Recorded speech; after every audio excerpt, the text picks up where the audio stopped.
Would you welcome, please, Rita Rudner. Rita.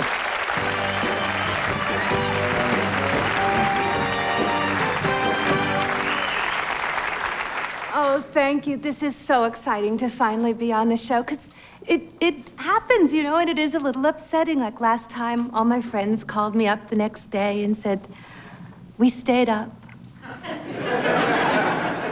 What was worse was my parents called me up and told me how wonderful I was.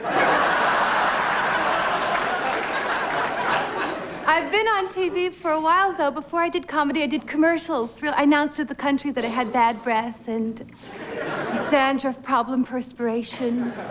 People would recognize me on the street. They'd try to hose me down. And when I started, I was so classy. I started out, I was a ballerina. I had to quit the ballet, though, after I injured a groin muscle. It wasn't mine.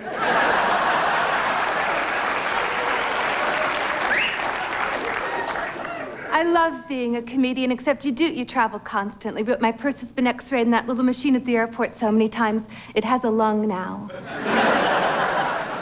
You know, one thing you should never do on a long trip? Start up a game of peekaboo with the child sitting in front of you.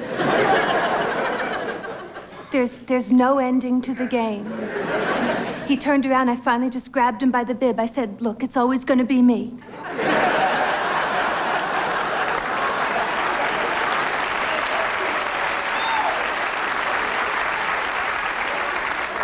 And you stay in hotels. I was in a Howard Johnson's once. You know, their slogan used to be, I'm not making it up, if it's not your mother, it must be Howard Johnson's.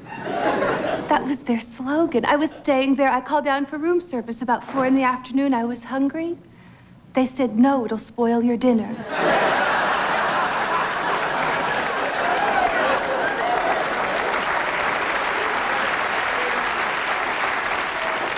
The maid came in every morning. She said, clean up your room.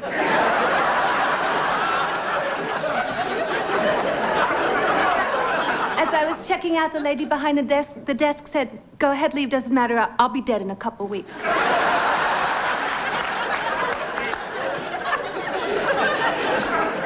There's really only one way to describe my mother. There's a very old saying, I don't know if you've heard it, neurotics build castles in the air and psychotics live in them.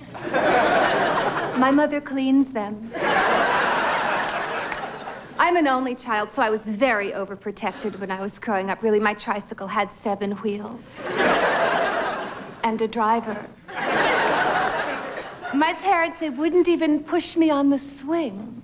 They just sit me on the swing and run back and forth and say, it looks similar to this.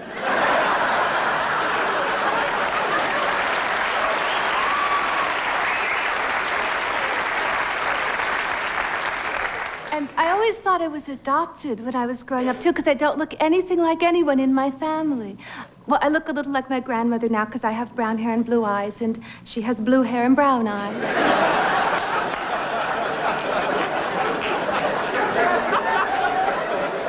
It's my mother's mother. She's a very tough cookie. Really, she buried 3 husbands. 2 of them were just napping.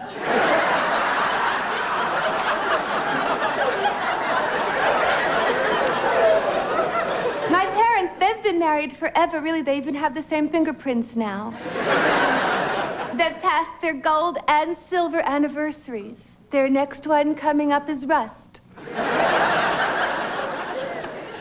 I think it's wonderful, you know, because marriages, they don't last anymore. Really, when I meet a guy, sometimes the first question I ask myself is, I don't know, is this the man I want my children to spend their weekends with?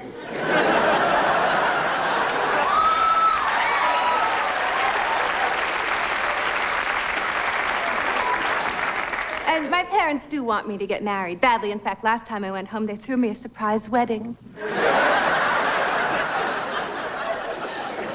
And they don't care who anymore. As long as he doesn't have a pierced ear, that's all they care about. I think men who have a pierced ear are better prepared for marriage. Well, they've experienced pain and bought jewelry.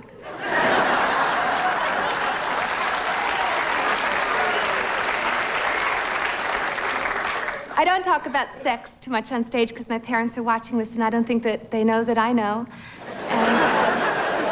And We've never had the discussion. Once I asked my dad the facts of life. He said, if you don't pay your mortgage, the bank forecloses on the house. I did read that men reach their sexual peak at 18, and women reach their sexual peak at 35. Do you get the feeling God is into practical jokes? We're reaching our sexual peak right around the same time they're discovering they have a favorite chair.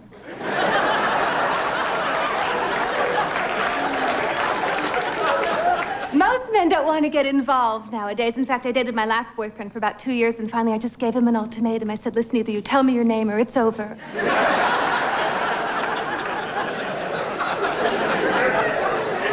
We were playing tennis. He couldn't even say 30 love. Kept saying 30, I really like you, but I still have to see other people. So many men are like that. In fact, you know how I end relationships now? I don't say this isn't working out or I don't want to see you anymore. If I never want to see a man again, I just say, you know, I love you. I want to marry you. I want to have your children.